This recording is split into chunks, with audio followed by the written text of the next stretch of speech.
The university. Ignorant, we gon' bring that racket like it's Wimbledon. Discipline, but yet to find anyone equivalent. Ain't no podcast similar, now you won't find no synonyms. Be produced by Q Smith, sound like it's by Timberland.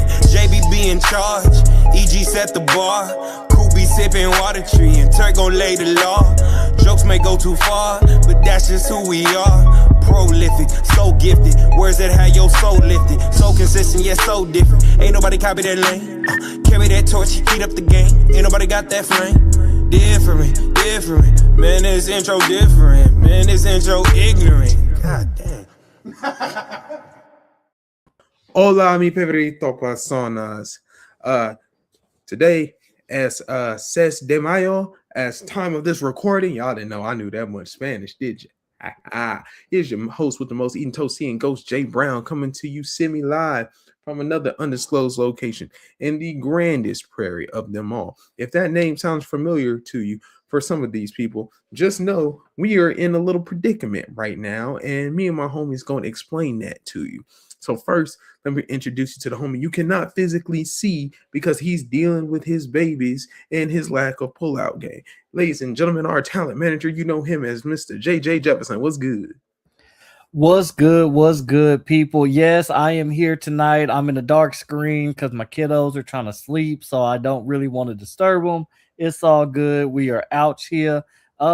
Make sure, ladies and gentlemen, because we are on the DFPN, That Feeling Podcast Network, if you haven't, like, share, subscribe, check out all of our other shows, and give a special shout out to the No Gimmicks podcast because Boss Man and I are cooking up a lot of things across the indies here in Texas. You don't want to miss out. Tap in, follow, and tell somebody about us. Help us grow the brand. You already know what it is. Come on out. And in case y'all didn't know, because this is a new thing, we are live on our new and improved YouTube channel at D188 University. Catch me on YouTube. We live streaming right now. Come on. If you catching the recording of it, we happy you here.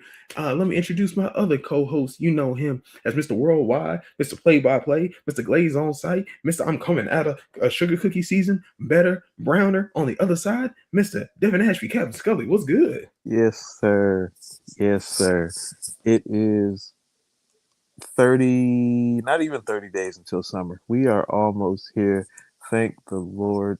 The school year is almost over because I hate children. I hate all of them. I don't like any of them. They get on my nerves.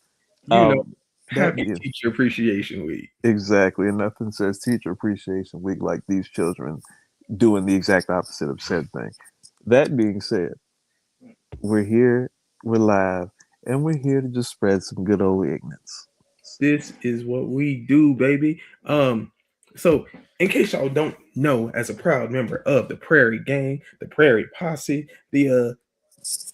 y'all know who I am, where I'm from. The city of Grand Prairie has had a slight controversy with a little bit of good old Texas racism going on right now. If you've been on the interwebs, if you've said your thing on Facebook, Instagram, Twitter, Roots, Blitter, MySpace, whatever you're on, you may have seen that at the Epic Water Park, there was a mosque, a Muslim church, a group of Muslims who rented out the Epic Water Park for the day for an event, for something they wanted to hold, for whatever it is they wanted to do. They fairly paid their money. They did nothing wrong. And because Texas gonna Texas and the white's gonna white, the world found an issue with this. And I'm here to say, I don't give a fuck. Greg Abbott, you are a piece of shit. You are a horrible human being. You are a horrible governor. How you got this far, I do know because racists love your dumb, crippled ass. But anyway, we're here to support people. We have no hatred in our hearts unless you've done something stupid enough to make me hate you. Looking at you, Ben Simmons. JJ, you're also relatively close to the issue, being another person from the prairie. Give us a quick insight. Yeah, I'm gonna keep mine short, simple, and but I'm gonna keep it a buck as well. I told you this when I texted you, and I'm gonna say this for the masses that hear this because maybe it will get to him because apparently the littlest things get to his desk. Somebody call this motherfucker and let him know when there's another cold storm that hits our state and the electric grid goes down and people are scrambling and struggling out here in Texas. Keep your ass at home. Stop going on a plane. Stop ditching us. Stop abandoning us. That's Stop Tom Cruise. just The sentiment stands. the sentiments. Just stop leaving us out to dry. And then apparently you turn face and you want to play quote unquote hero when something like this at a water park happens and now you want to rub your nose in it and it's the biggest thing. Oh, this is pressing buttons. I gotta handle this is coming my attention. I need to take care of this right now. Sit down. Because we know Well, you he's can been stand sitting up. down. He's been sitting down. That's He's the been problem. sitting down, but the issue is with somebody got to turn the thermostat down and let's see if he keeps the same energy. My thing is like, yeah, I mean, the man is a liar. I mean, every time he has ever said, I've stood up for Texas, he has never once stood up. There's no standing up being done, you know, or anytime he might have said, I walked the walk, niggas never walked at all, you know, You- okay. I can say he knows how to stand on business. No, he doesn't. He does not. He doesn't know how to stand on business. I mean, now that we've got, we always know what he stands for. exactly. Now that we've got the ableism out the way,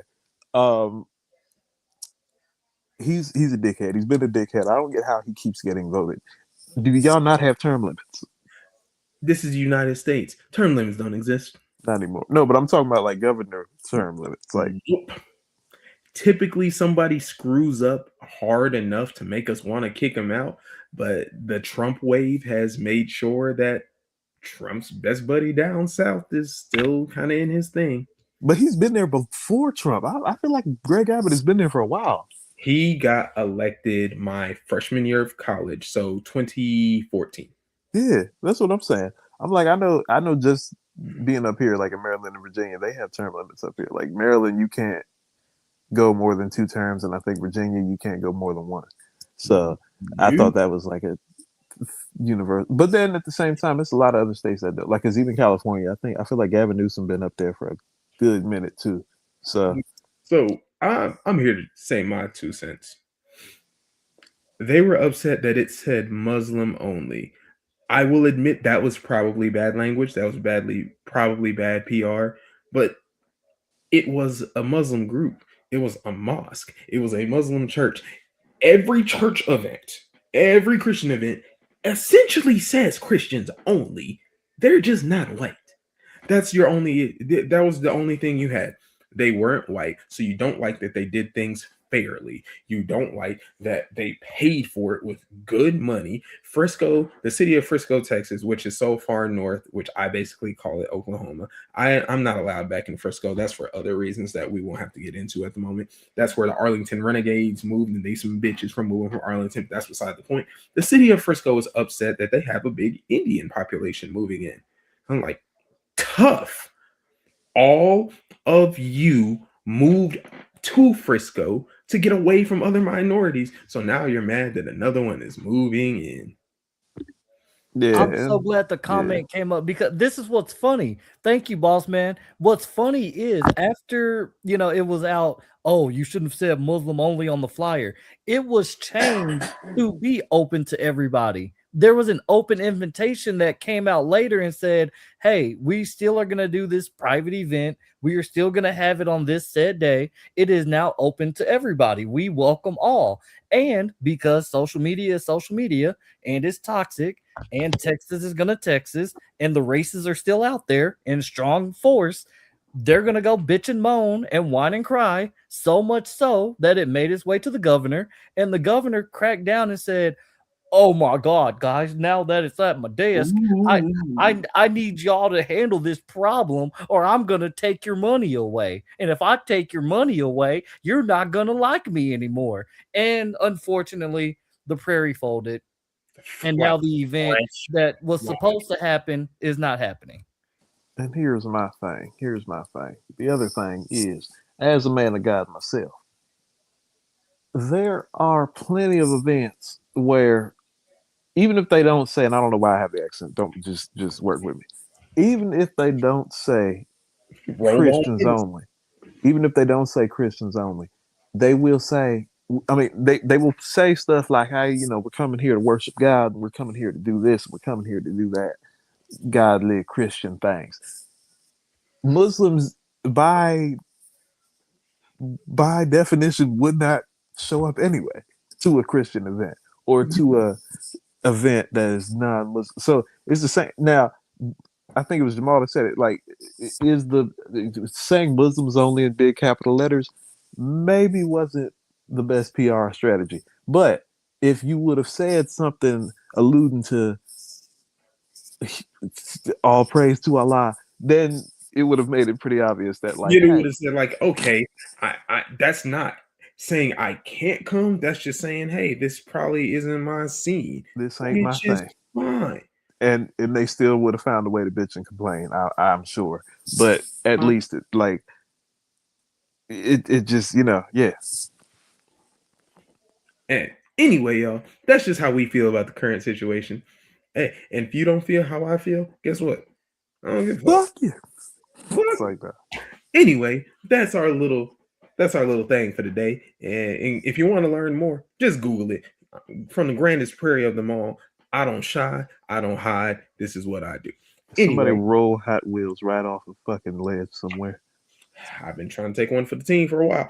Anyway, we're gonna get into the actual show and talk about some NBA playoff news. Now we are now in the second round of NBA playoffs, and honestly and truly, only one series right now actually matters.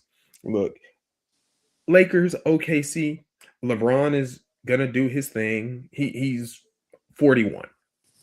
He's made a fight with Father Time, but eventually nobody wins. And Nobody. not to mention that Luca is still nowhere to be found because of whatever is going on with this rehab. Who knows? AR-15. He can only do so much. OKC in 4. Maybe if LeBron explodes and has a 50-point game, OKC in 5. We're not worried about that one.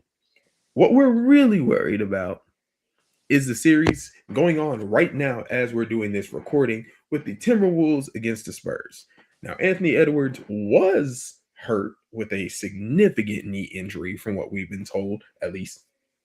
And he still kind of is.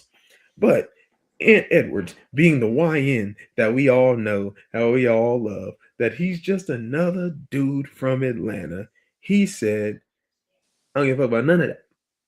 And he came back and played in game 1, obviously on a minutes restriction. But let me tell you what this minutes restriction came from the man who we do not let in the same room as Obama by himself. 25 minutes for a star playoff time, that's nothing. 18 points, 8 for 13 from the field, 2 for 3 from 3-point. Honestly and truly, there's not much more you can ask from anybody. And Honestly. with that being said, they squeaked out I believe a 2-point win against the heavily favored Spurs, especially without Ant. Well, technically with him, but like not with. I mean, yes, with him, but we all know he's severely crippled at the moment. So, Yeah, that's the thing. The Timberwolves did what Ant has never done in his life, which is they pulled it out. they did. And Also, what JJ's never done. but yeah. I was trying to leave JJ alone. But he started this earlier today. Yeah, so this was interesting because this series was one I think a lot of people were looking forward to anyway, because mainly one of the main reasons is that Wembanyama is back healthy for the Spurs, Victor Wembanyama. And he notably said before the series that he hopes that Anthony Edwards is healthy and that he can play. And yeah, Anthony Edwards took that personally, and at least in game 1, at least. And granted, like you said, it was only 25 minutes, but I mean, he did what he needed to do in that 25 minutes. And yeah, the T will, and then Jay, what's the boy's name? Jalen McDaniels. Him. Him. He's like, well, he's him. He is him. Yes, Jaden McDaniels has done a great job taking He's up, been incredible. and the T Wolves did what they could, and Wemby had only offensively, a pretty off night. Wemby was 5 for 17 from the field for only 11 points, 0 for 8 from 30. Now, that sounds like pretty bad, pretty pedestrian numbers. But when you pair it with 15 rebounds, and hold on, let's not forget 12 damn blocks. I did not know you were allowed to have that many blocks in a game. I didn't know the block counter got to double digits. Hey, I'm not gonna lie to you, Spurs. He's 7'5". I'm not gonna lie to you, Spurs. My best player isn't having a great offensive game, but he gets 15 boards and 12 blocks. We got to find a way to win that game. He might never, like, you know how Rudy Gobert has 4 Defensive Player of the Year awards? I don't think anybody's ever going to win it again at this point, like with Wembanyama. Like, I don't think it's possible. The only way that somebody else is going to win it is voter fatigue. Because he's going to just keep, like, how can you give it to anybody else other than maybe like Rudy, or like if Giannis has like another year where he kind of does his Giannis thing. And you know what? I could argue Bam over Rudy a couple times for the simple fact that Bam does guard essentially 1 through 5. But So does not Rudy. I was about to say Victor. You're right. You were talking about Rudy. My fault. yeah, I'm getting there. I'm getting there. You're right. You're right. Now, Wemby, yeah, Wemby absolutely can do that and get double-digit blocks. Like, you know, we love Bam. That's my dude. That's my dog. That's my teammate. That's my quarterback. He got 83 points, so we got to get 83 points. But hey, he's not having double-digit blocks in a game. There's levels to that. Bam is an amazing defender who has been snubbed for at least one depoy, at least one. But like you said, I don't see anyone else in the near future beating Wemby. I will say this: him and Rudy really are the only two. They're just people hate Rudy. We're gonna have to divide Defensive Player of the Year. It's got to be for I don't know if we need to divide it into quote unquote bigs or we need to do it to littles. Because at this point, Defensive Player of the Year can only go to centers and power forwards. I mean, you know, Marcus Smart broke the monotony that one year, and that was the year Bam should have won. And then also like the center. Oh, you said forwards. I was about to say wings, but yeah, the centers are full. I mean, it truly is. But you know, it's more than just because I think some people look at the award wrong. It's not so much about the stats in and of themselves. Like people look at blocks a lot, for example, with centers. No, it's about impact. It's about impact. Like Wemby is literally scaring the hell out of people. Like yes, they won't. He is controlling. He is altering. Yeah, he is altering people's brain chemistry, and that's why. Like I said, I mean, a unanimous Defensive Player of the Year award. Like not like 94 people voted for him and then one person didn't. Unanimous. And first of all, like if there's ever one person who's voting to keep something from being unanimous, you just want to be a hater. Just contrarian without a cause. Contrarian without a cause. Like the one person who voted against Derek Jeter to be the first unanimous Hall of Famer. Like, bruh. Just contrarian without a cause. That's Come on, what man. It's like, bro. You just want to be a dick. But here's the thing with Wemby that nobody, or not nobody. Here's the thing Wemby people forget. He trained with the monks. Trained with the monks. I don't know what they was doing up there, but he trained with the monks. And then he trained with Jamal Crawford. How do you train with the monks and Jamal Crawford? And 2 weeks later was with Kevin Garnett. With Kevin Garnett, the monks, and Jamal Crawford. That is a dangerous man. And he shaved his head. There's a horrible mix. I don't know what in the hell is going on here. That's called an anime montage. This is disgusting. Nobody should have that type of access. This is the greed they talked about in the Bible. Like this is ridiculous.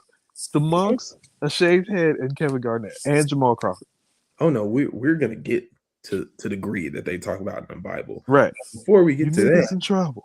we have another You NBA niggas in series trouble. that I guess it matters. We got to talk about it because it's happening. But look, the Knicks are up 2-0 in the series as of today against the 76ers.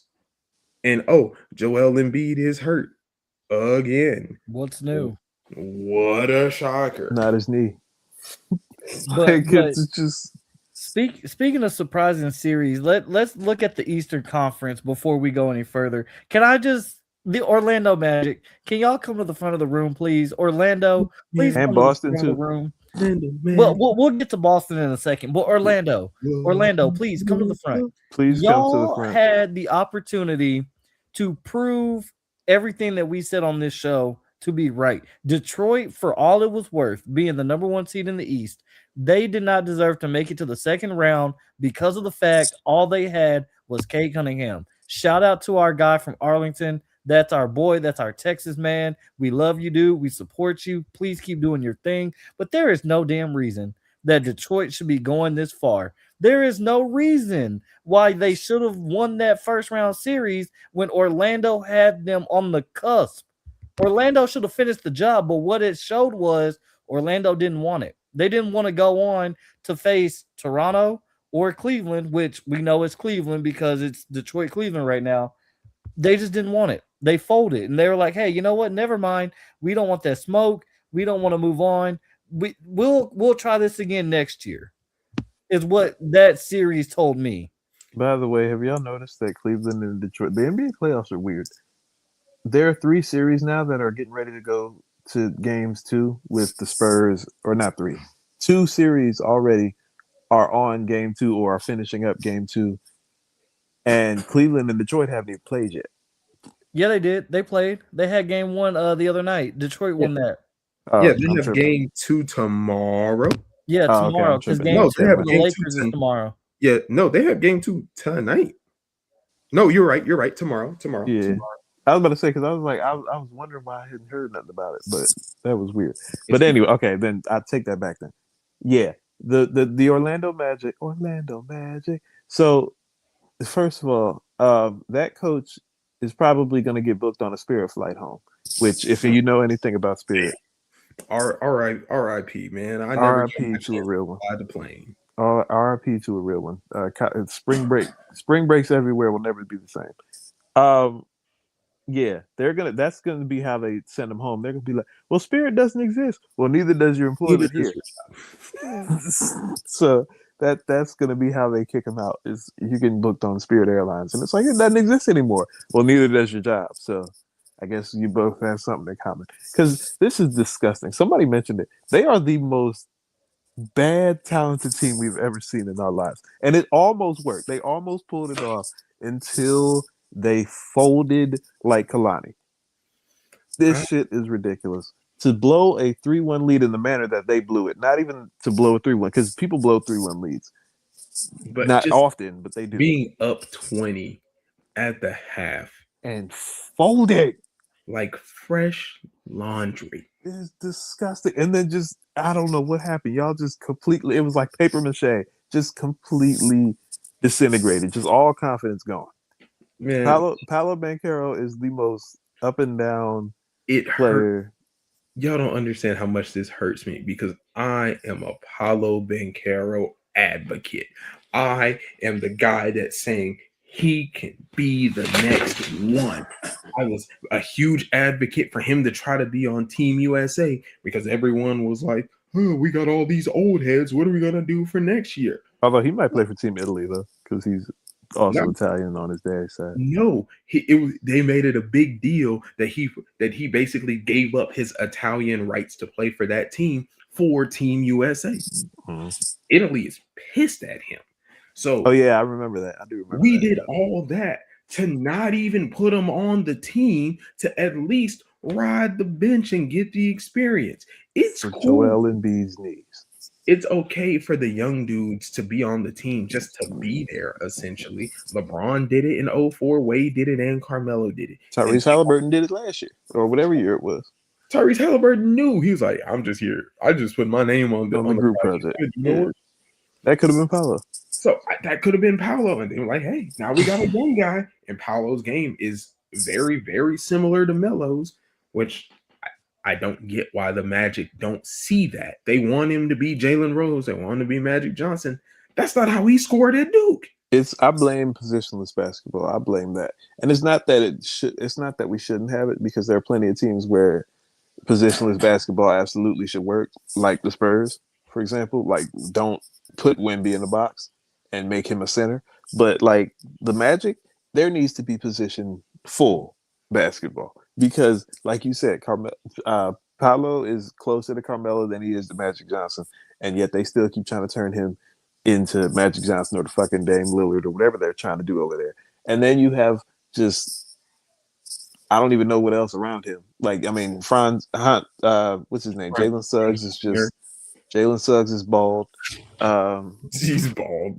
In the middle of the he's got a bald and spot at least. But you can't trust him. Wagner can't never stay healthy, but he's supposed to be the second option. It's like a backlog of guards, and it's like really weird. And then, like we said, the coach doesn't know what he's doing. Now the coach is going to be out of there. Jamal Mosley he's already been out of there. Now I'm hearing rumors about Tom Thibodeau. Nigga. Because Tom Thibodeau is the answer to this?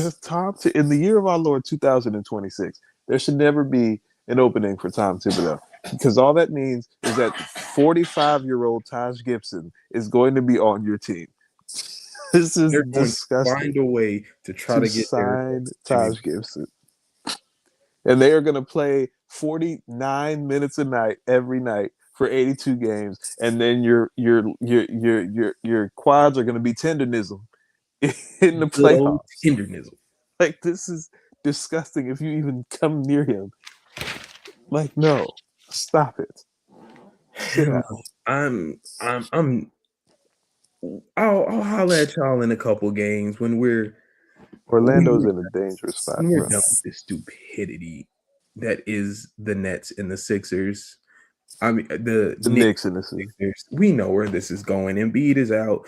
Nets in 5. And by the way, the Sixers need to just put everybody out of their misery. Just take Old Yeller behind back and shoot him in the temple. Because the process is over. To give the young kids the keys to the city. Let VJ and Maxey, and they never should have traded. What's that boy's name with the nails? Jared McCann. They never should have traded him. McCann, because he was balling last year. He was balling. They never should have they should have sucked it up with the TikToks and just dealt with it, because he was balling. Because you could have had so much. You had a nice young nucleus in waiting. Now you just got to get rid of Paul George. You got to get rid of Joel Embiid, because neither one of them are worth the money that they signed. And blow it up and start. Maybe not blow it up, but like, just start over and let the young guns take over, because that's clearly you're holding yourselves back right now. You know who the 76ers should call to help them blow something up, and then we can move on to the next topic? They should call Al-Qaeda. Sorry. I was going to say TKO, but hey, between Al-Qaeda and TKO, you can't go wrong. You really can't. TKO.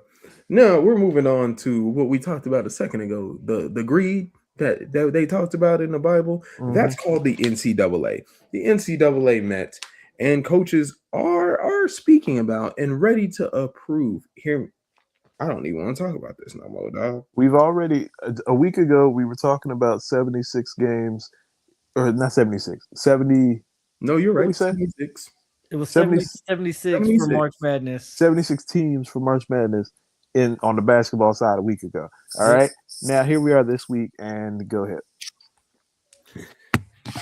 24-team college football playoff. Why do we do this? Why do we fucking do this? And they, just for clarity, we don't know what year it would even take place.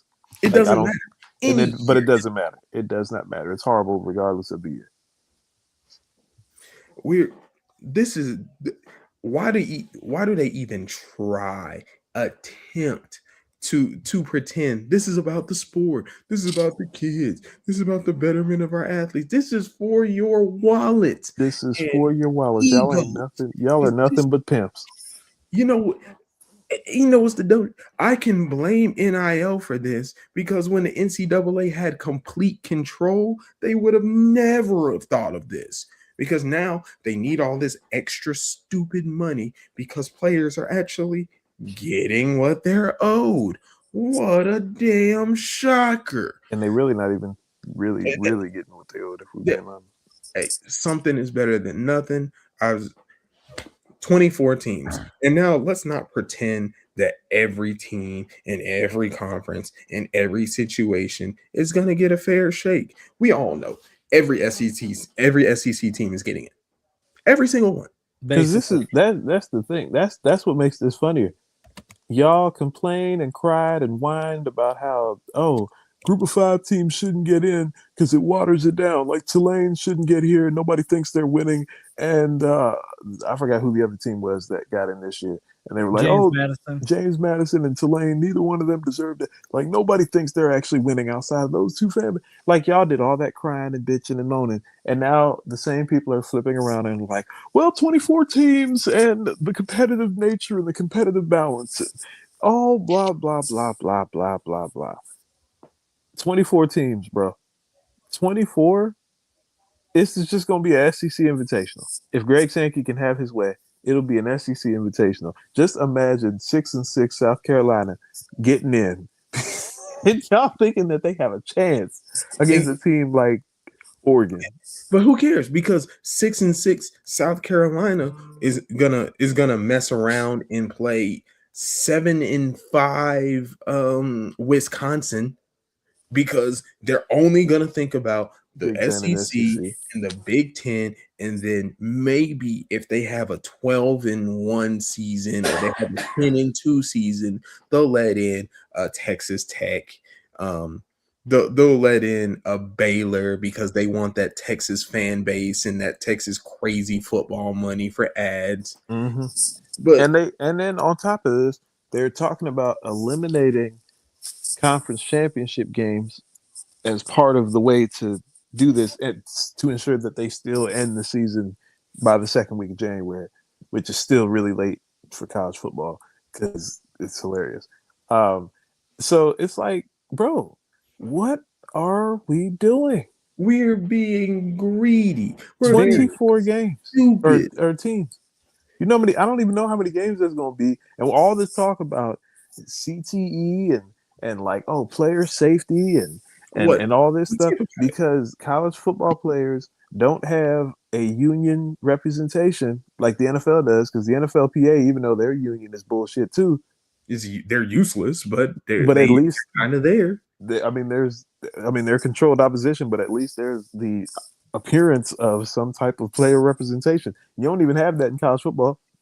And you know what's funny? Because Scully, you brought this up, and I was actually looking at it while we were talking about it. The structure and the proposed. Let me read the key details that I found on Google. Just so y'all know, right? Like we talked about, the elimination of championship games. This proposal that's going out eliminates conference championship game to make sure the accommodated and expanded schedule ends the season on time. That's one. The structure, the format, and this is what pissed me off.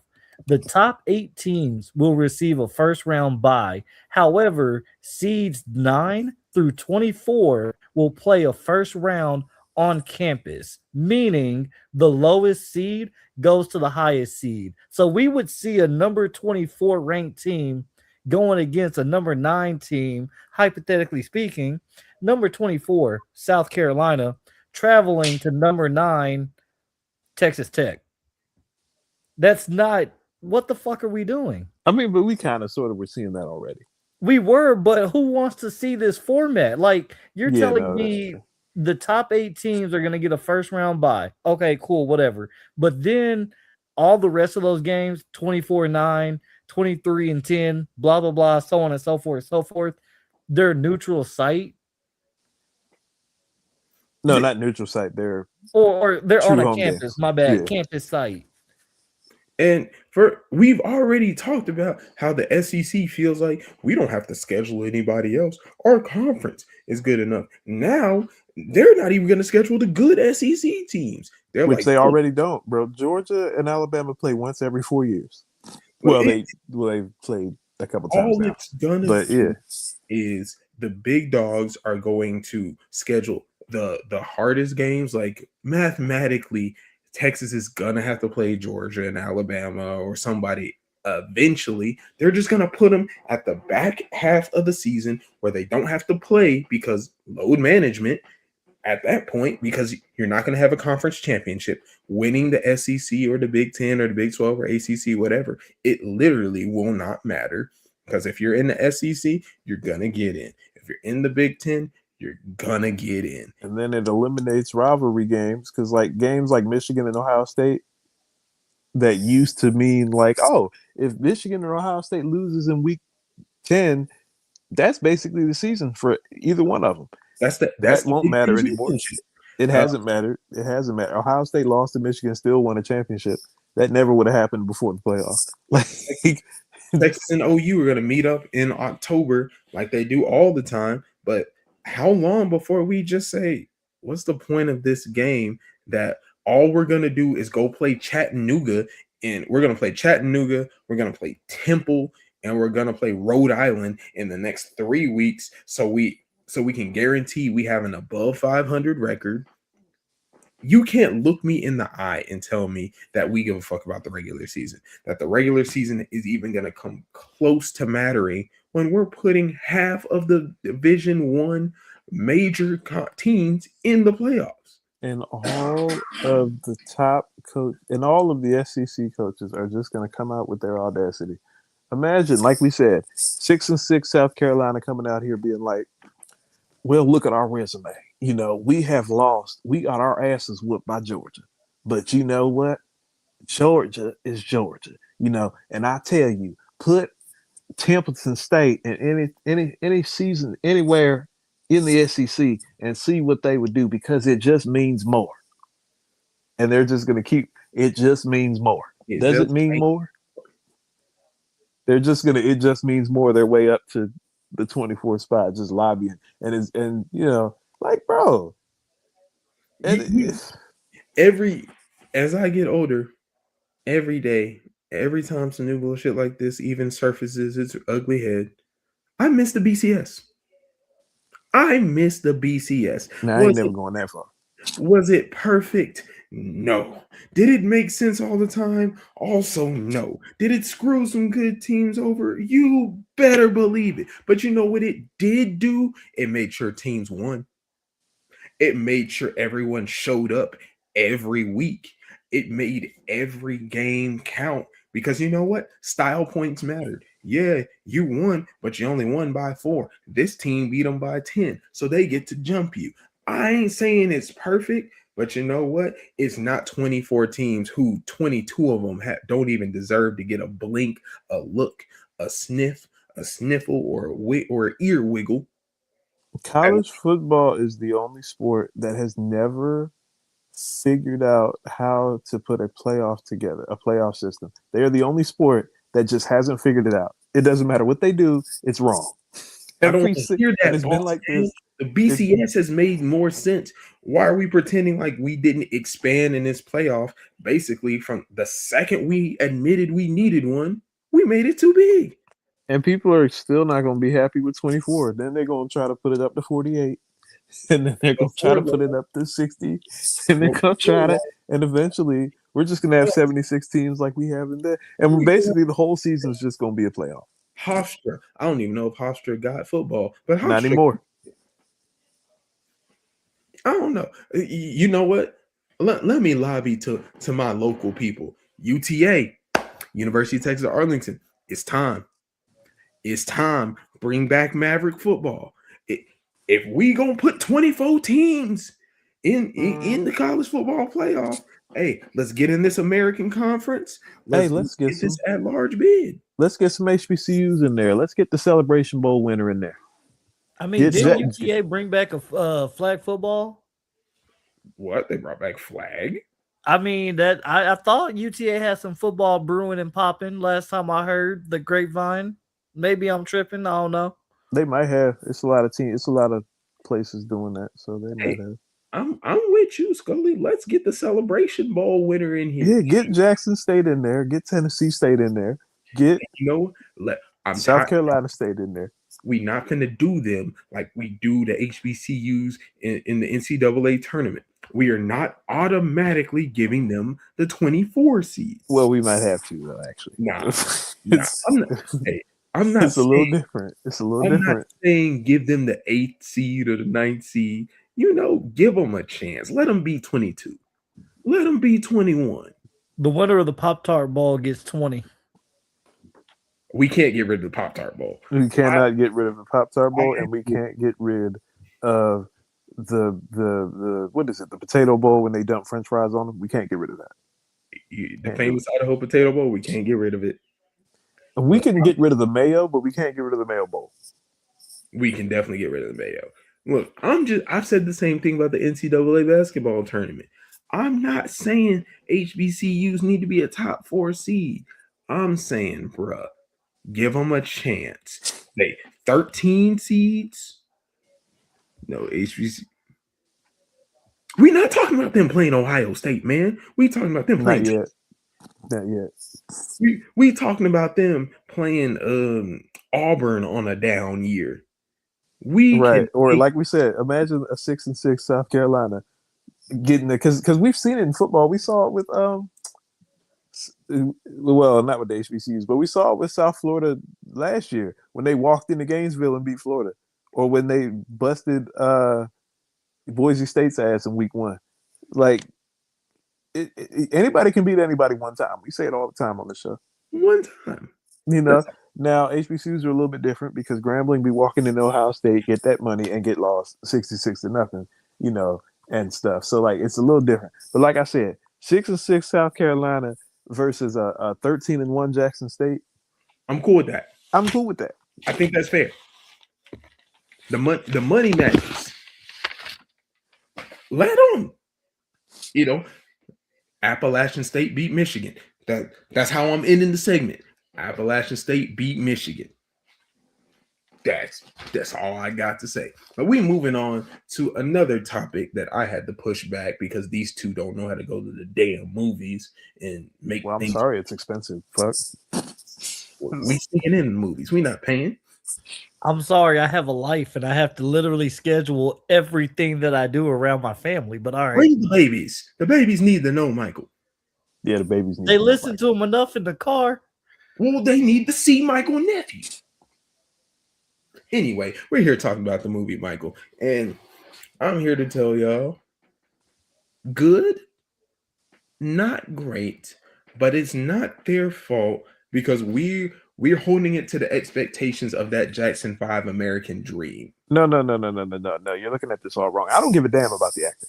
Okay? I don't give a damn about none of that. I am here for the music only. I don't give a damn if I don't give a damn if Flex Washington was on my screen again. I really don't. I'm here.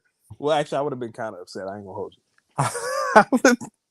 But I'm here for the music. I don't give a damn about the acting. The acting is okay. I didn't expect. I wasn't walking in here outside of Coleman Domingo. I wasn't walking in here expecting Oscar-worthy acting. Besides Coleman Domingo, because he played the hell out of Joe Jackson. And you know what? That was the most positive light I've ever seen Joe Jackson painted in. And that's saying a hell of a lot because if you watch that movie, and I just want to know, how did Michael think that was going to end? Yeah, I sent my dad a fax to let him know he's been fired. yeah, like come on, bro. Like there are a lot of things I can defend. I can't defend that one.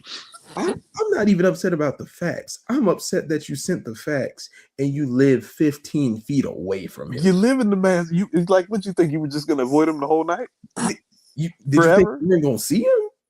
Like the man said, I'm not ready to move out yet. So now you and your giraffe and your monkey are walking around this man's house. Why did that sound like a children's book?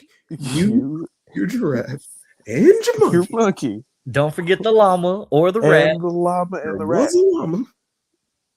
There was a llama and there was a rat. Why? Boss man ain't shit. He's never seen a role. Coleman, bro, I'm gonna tell you, Coleman Domingo should get every award. I mean, they need to create awards. Just creating. If there's not an award out there to win, they better create one. Because the thing is, he was so good that I don't even know. I feel like he's probably going to be nominated for Best Supporting Actor because technically, Jafar Jackson was the lead, technically, because he's playing Michael. But in a movie about Michael Jackson, for Joe Jackson to still be the star of the show, it feels like he should be leading role, but he's probably going to end up being winning for supporting actor. But that movie was about Joe Jackson. I don't give a damn what nobody says. It's called Michael, but it was about Joe. No, that movie was about what happens when your brothers ain't shit. Look, I don't know what was in the rest of the Jackson 5's mind when Michael didn't want to go on tour with them. He's like, I came home. Hey guys, I got Twister. Y'all want to play like the old days? Fam, y'all need Michael to eat. I'm playing Twister with him anytime he asks. Had that man in there playing with that damn monkey. Like, what the hell is wrong with his family, bro? What is wrong with them? And you know what? Michael had a valid point. Why would I want to go on tour with you and help you and make your life better, and y'all won't even hang out with me? No, but that was the other part that was kind of crazy. Like, sometimes you forget. Like, the man, his friends were his animals. He was the fucking Snow White of pop. Snow White of pop is crazy. Like, bro, but I mean, what else are you like, dude? Was being intimate with a llama, not like intimate, but like he was telling intimate stories to the llama. He was very close to that llama. Like that scene was kind of that scene was very cringe. Yeah, no, his best fucking friends was animals. But it's funny because, like JB said, we had to push this segment back. But I will admit, when I walked into that theater, I really didn't know what to expect. Yeah, but sitting there watching it, soaking it all in, enjoying it, I walked out of the theater and I was like, yeah, now I see why TikTok was saying bitches were in the theaters crying. It's me. I'm bitches. Like the music just hit. Could you imagine going to a Michael Jackson concert for real and just people fainting left and right? Bro, there's people fainting at the movie theater. I don't know if y'all saw that video. I did. Yes. He's the greatest to ever do it. Michael Jackson is the greatest to ever do it. I don't give a damn what nobody says. Prince is great, but Michael Jackson is the greatest to ever do it. And nobody in this generation today could do what Michael did. Like, granted, I went to go see Chris Brown in concert last year, right? Nobody was falling out at Chris Brown's concert. Nobody was passing the fuck out. People got the audacity to bring up Taylor Swift. And they're like, oh, they're fainting at her. Could Taylor Swift walk into inner city Los Angeles and unite the Bloods and Crips? No. And tell me, no. Could she walk into a favela in Brazil with full gang protection because the government won't protect them, but the gangs will? Could she do that? First, why are we pretending that this was a movie? This was a music video. This was a musical experience. This was a music video with extra steps. And I'm not complaining. Look, they had some deep cuts in there, especially when they was in the Jackson 5 era. You know, had paramedics, but especially when they was in the Jackson 5 era and they pulled out one of my favorites, because I'm a Jackson 5 guy. Y'all know that. Yep. Put out my song Dreamer. Guess I'll always be a dreamer. When he was in that booth and he made Berry Gordy cry. Shit. Sorry.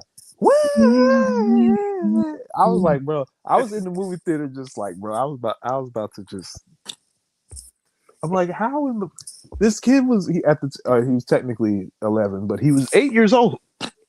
He was 8. You can tell them your age and they'll believe you, Michael. You're 8. He was 8 years old, and then like, just what were like I said, I just still can't get over it. He brought the Bloods and Crips in there, fanboying. Some of the most dangerous niggas in Los Angeles was out here fanboying for Michael Jackson.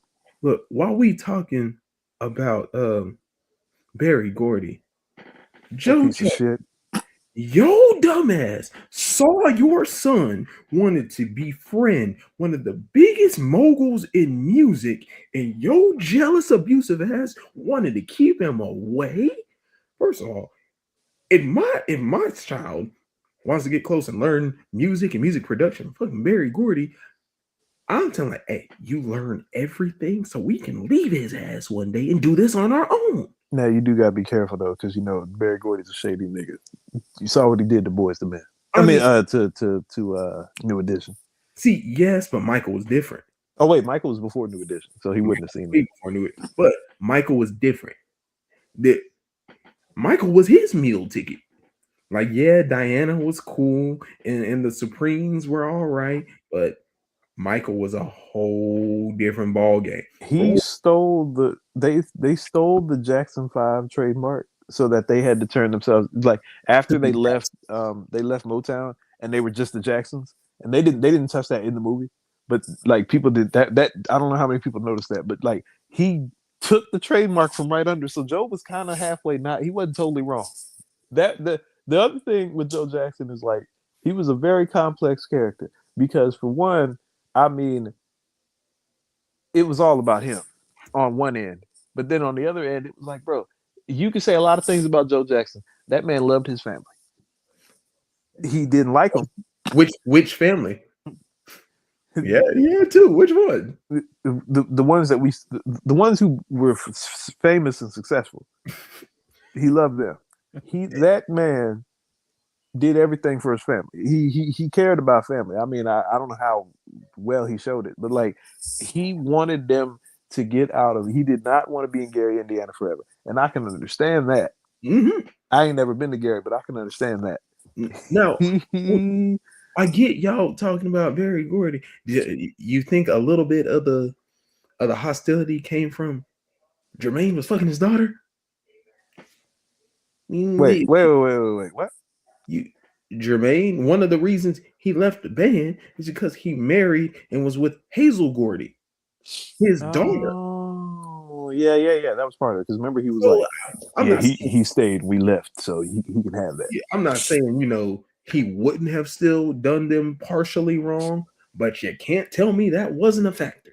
That was part of it. That absolutely was part of it. But that was just business. That was like Triple H marrying McMahon. Like, it's all about the game and how you play it. I mean, business feelings and personal feelings ain't that different when it involves your daughter. Right, exactly. It just was like, but Joe Jackson, bro, he was very prideful, obviously, and he was, I don't know if I'd go as far as to say he was a narcissist, but he was pretty damn close. Like, very much of the, I got us out of Gary. Nigga, was you on stage?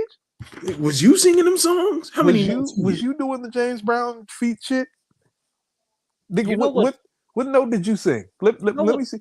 What's crazy about all of this, just thinking about the movie, thinking about the history, and even to this day, like, the greatest musical act, the greatest musician, the greatest dancer, the greatest of all time, literally came from Gary, Indiana.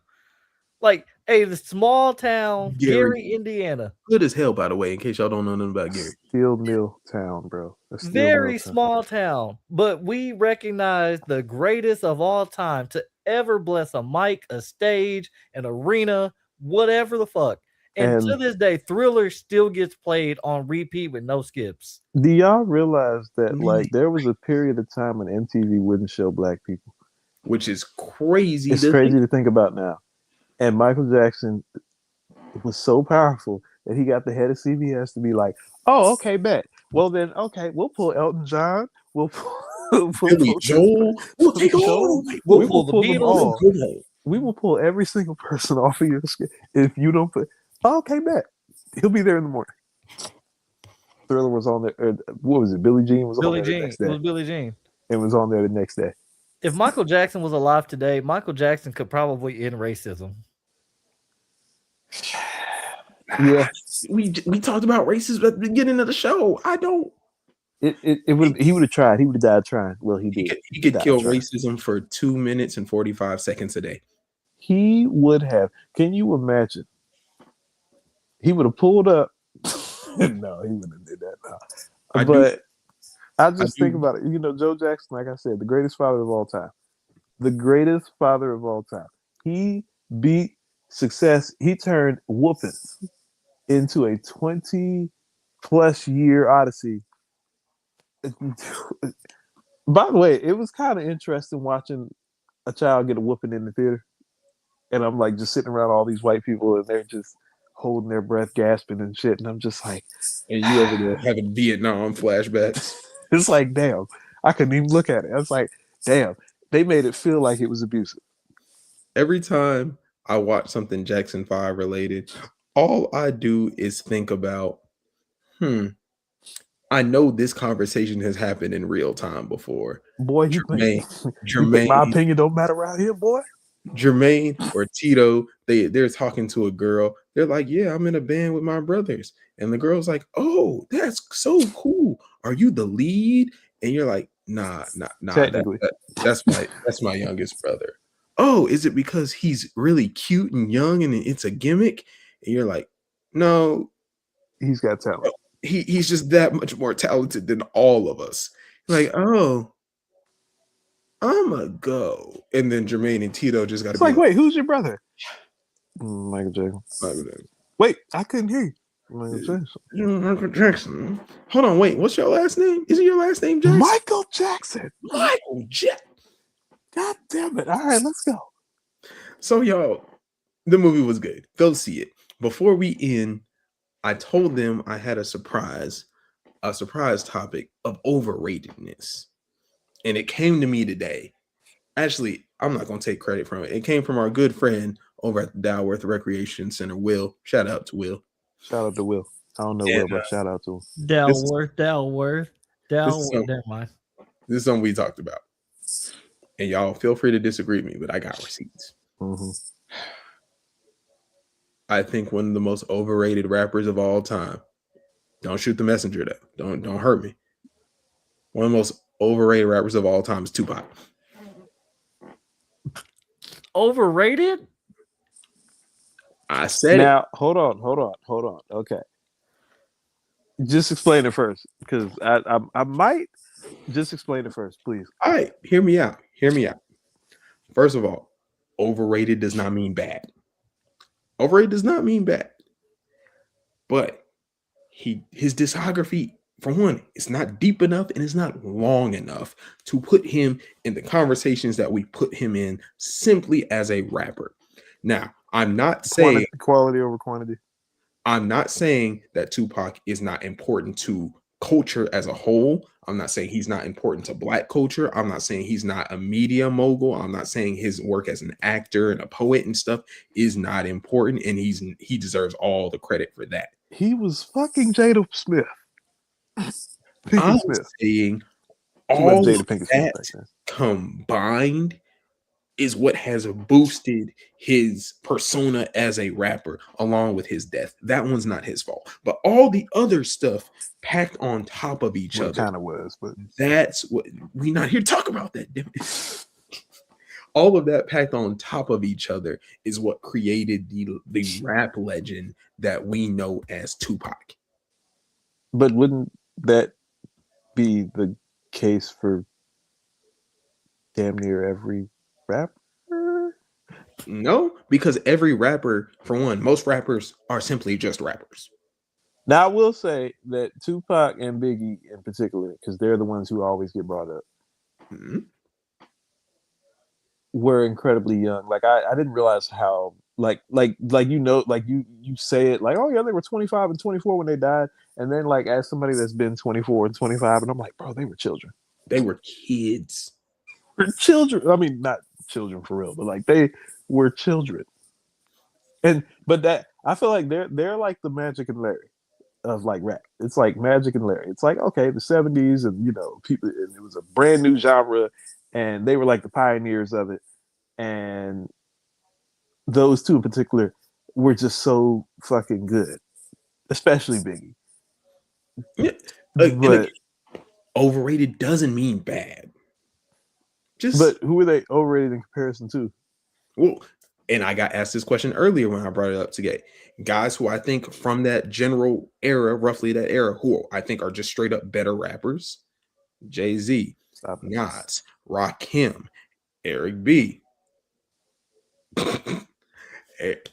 Boss man, this is your network. You're welcome anytime. Pop in the studio. Boss man acts like he don't have access to StreamYard right now. He gonna hit him up. He gonna pull up and be like, "All right, I'm gonna write this diss track. I'm gonna get rid of all you 2000s bitches, 90s bitches." Is hit him up one of the greatest diss tracks of all time? Absolutely. Yes, but I will say, hit him. No, hit him up actually is because it's so funny because I mean, like, bro, you know, most diss tracks now it's like, okay, you got to figure out who is he talking about because he may not actually say the name, and if you're not paying attention, like people be dropping little subliminal disses, and like people drop subliminal disses in like all their different raps, like when Jay-Z or not Jay-Z, when J. Cole said something about like if it's mine, fucking I wrote it, nigga, or something, and people were like, is that at Drake? Like, is he throwing shade at Drake? Hit him up. There was no doubt. He's like, look, straight up off the top, fuck Biggie Smalls, and it's like, okay. Then, another guy I use to help prove my point, because you know in school you gotta get cite, you gotta have my follow up. Yeah, you gotta have sources to cite to help prove you. Snoop Dogg is another one. Who's what? Snoop Dogg's what? Another one who we look at his legacy of everything else he does, and then we adequate it to his rap career to make it bigger than what he is. So you're saying Snoop Dogg is overrated? No. I think Snoop is a little different. Snoop didn't do any of that stuff until after he was done rapping. Answer me this: what classic album does Snoop have that's not Doggy Style? You can't do no. You can't do you. Not gonna... Yes, I can. Snoop didn't die. Hold on. Let me think about it. Don't even go think about it. Go on your phone. Look on Spotify. Oh my God. Boss man is literally about to pop in the studio. His son makes beats. We're about to get a diss track. He's about to get that laptop revoked. Remember when I dissed ESPN on the They Not Like Us track? That's about to be Boss Man. I talked to Boss Man earlier last week. He'll be all right. Like I said, what the fact that you have to think about it, I don't Snoop, have to Snoop is a little different. Snoop is like he has a lot of good features.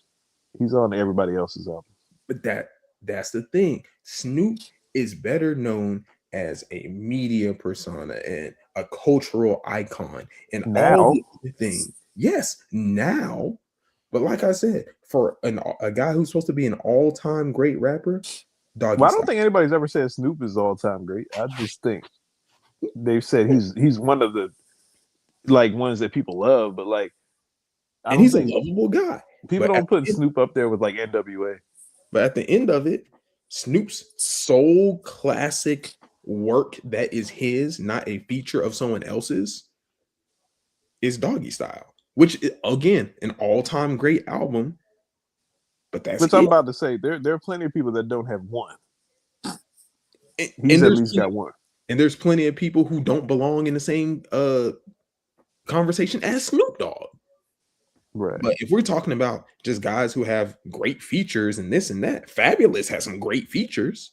I feel like Snoop is really, it's more so, I think you look at like I keep comparing it to wrestling because we're just in that lane. Wrestling, a good faction in wrestling, there are people who are great as a unit and may not necessarily be good in singles competition. Or like maybe they are good in singles competition, but not great. But like they're great in a faction. Like the Usos, for example. People love Jay when he's with his brother, but they don't always love him when he's the Heat Man.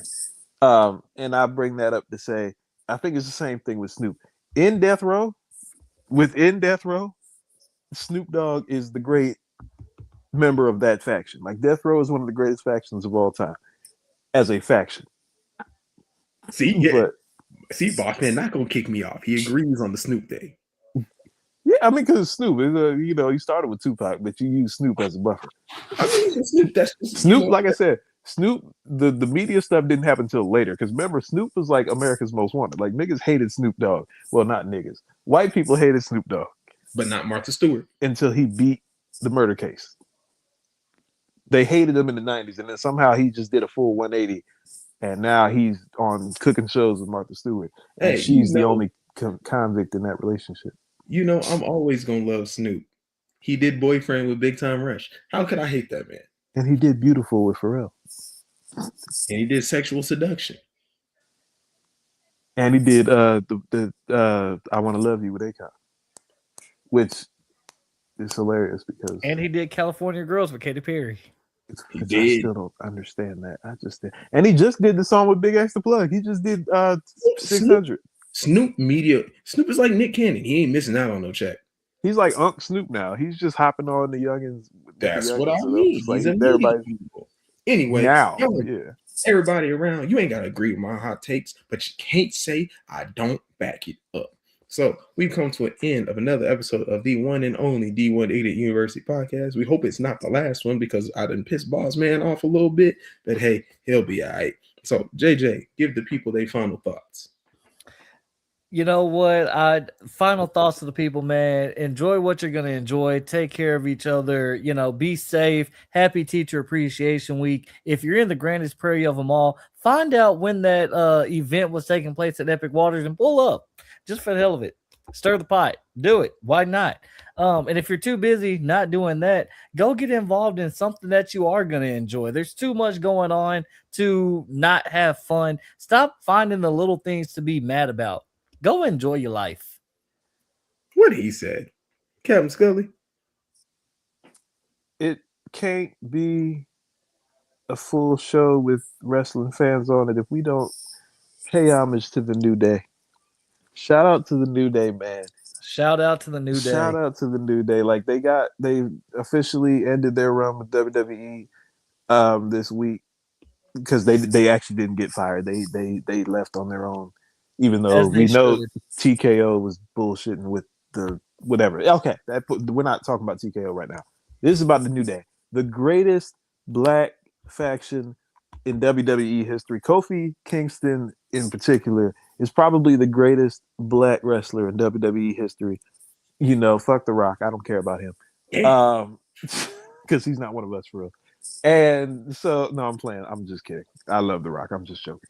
But Kofi, bro, like, I mean, just what a career the New Day did. Like, they were supposed to be dead in the water. They made it fun to just black men being joyful on screen. And I mean, the 10-time champions, the longest tag team reign until the Usos broke it, one of the greatest rivalries ever with the Usos, 2 champions out of it. And granted, what's his name? Xavier Woods didn't win the singles title, probably should have. But I mean, like we said, 10-time tag team champs, and one of the greatest heel turns of all time, even if it didn't really produce like it should have, it was just one of the greatest moments. I mean, it just you just couldn't ask for more from them. Shout out to the New Day, man. You're gonna be missed. Shout out to the New Day. Up, up, down, down. All the gamers out there. Big E, big meaty men slapping meat. Shout out to the New Day. Thank God for the New Day. Anyway, y'all, thank you for tuning in to the one and only D188 University podcast. We look forward to coming to you live. Whenever the hell I feel like it. Why? Because I can do that. Shout out to the DFPN because we here, we ain't going nowhere. So like I love to say at the end of every episode, keep learning, keep living, keep loving. It's my turn to hit the button now. And we out.